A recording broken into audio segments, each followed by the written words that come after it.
Hey guys, how's it going? Kevin Cleary here with a quick first impressions video. Normally I usually get rid of all this packaging, but I want to show you this because it's a little over the top. I have a new Artisan knife here to share with you. It's one I've been interested in for a while and just never pulled the trigger on. So it's not a new knife, it's just new to me.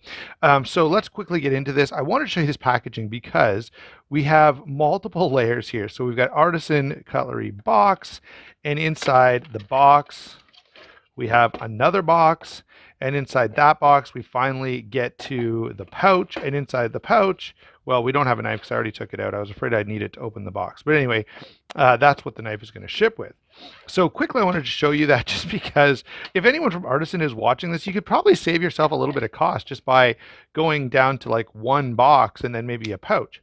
The knife in question is this guy right here. This is the Artisan Cutlery Centauri, designed by Ray Laconico, and this is a knife that I've been curious to take a look at for quite a while. Sorry about the glare, guys. I haven't fixed my light yet, but it's a bright sunny morning, so I thought I'd be okay, and it's coming out okay, but there's a little bit of shadowing which I wish wasn't there.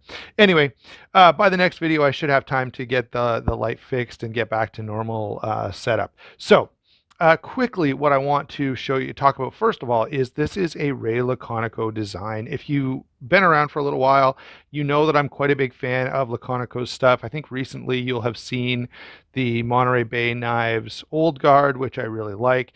And now we have another Laconico design. Now, I will say this knife, I went and messed it up by going with the Damascus. So, you know, the very clean lines, the very simple designs that Ray does, the Damascus definitely sort of interrupts that smoothness and cleanness, but I think it's not so bad.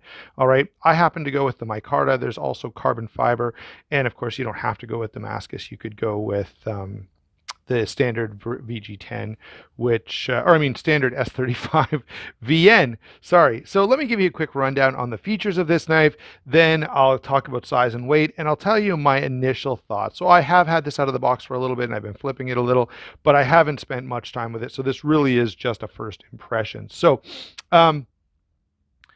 let me add before we get further into this that, well, I think this is an interesting knife because it's a little bit different from what Ray often does. Of course, it's a front flipper, and that ties in, I suppose, or that makes some necessary changes to the design. Wharncliffe blade.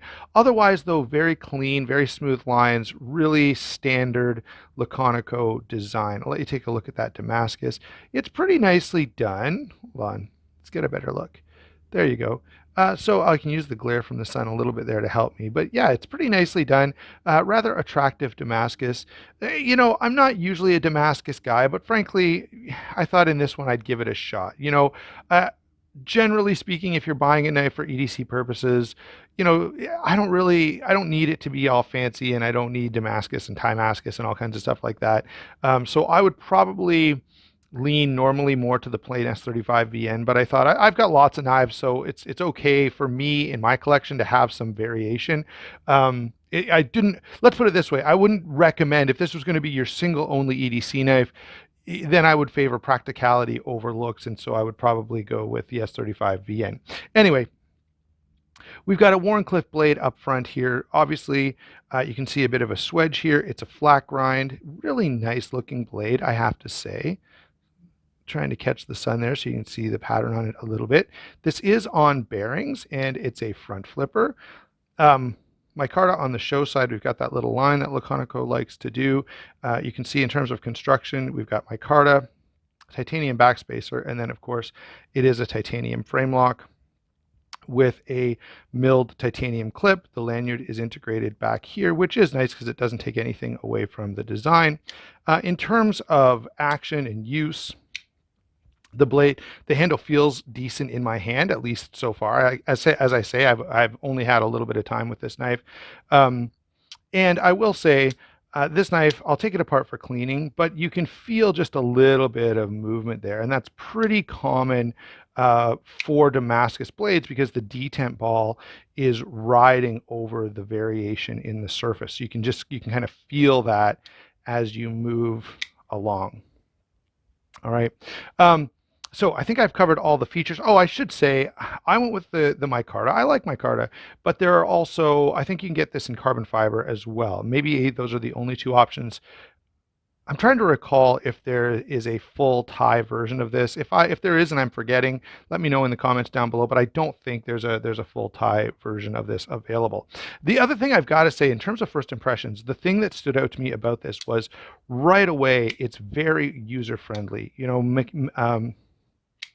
manipulating the blade is super easy, and so that's because of the larger size on this. So I'm pretty happy to see a larger sized front flipper. A lot of them have been a little smaller, and the smaller handle, you know, people often complain about the ergonomics of front flippers, and it's due to size. I know I'm beating a dead horse here, but with a larger knife, you have a lot more real estate to kind of find a place for your hand to secure the knife while you flip it.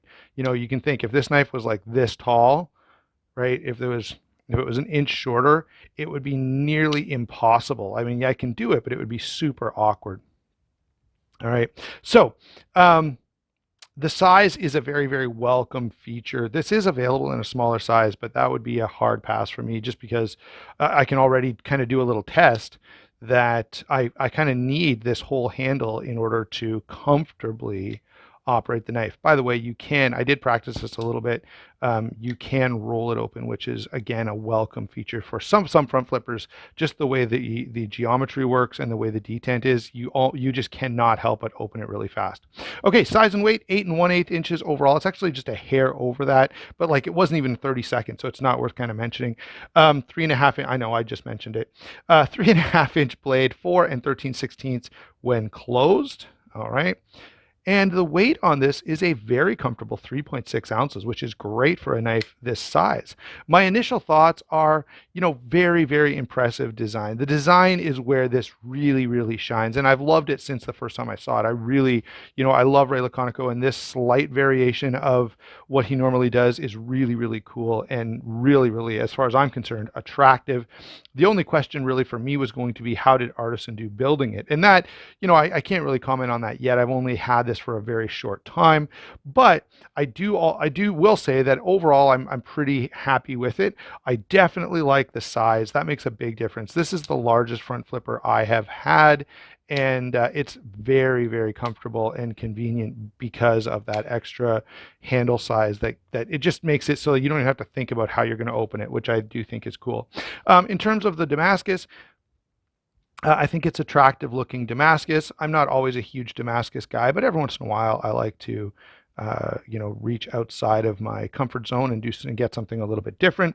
Finally, again, I'll just say you can feel that Damascus a little bit normally. So when I flip the knife open, you can't feel it at all. And when I just drop it shut like that, you don't feel it every time. But if I slowly close the knife, right, I can just feel a little bit of the detent ball rubbing over that Damascus. So there you go, guys. That's my initial impressions. Let me know your thoughts on this knife down below. I'd love to know what you think of Damascus as well. Are you with me, or do you kind of think, no, I love fancy knives and I want them to be pieces of artwork as much as useful tools? You know, I probably lean more to the tool side of the equation, and so I have to kind of purposely go outside of that and try something different every once in a while. If you want one of these, go over to White Mountain Knives, use my discount code SHARPSTUFF, and you can pick one up. If they don't have anything you need, the Southern Edge Knife Works link and discount code is down there as well. Thanks for watching. We'll talk to you soon.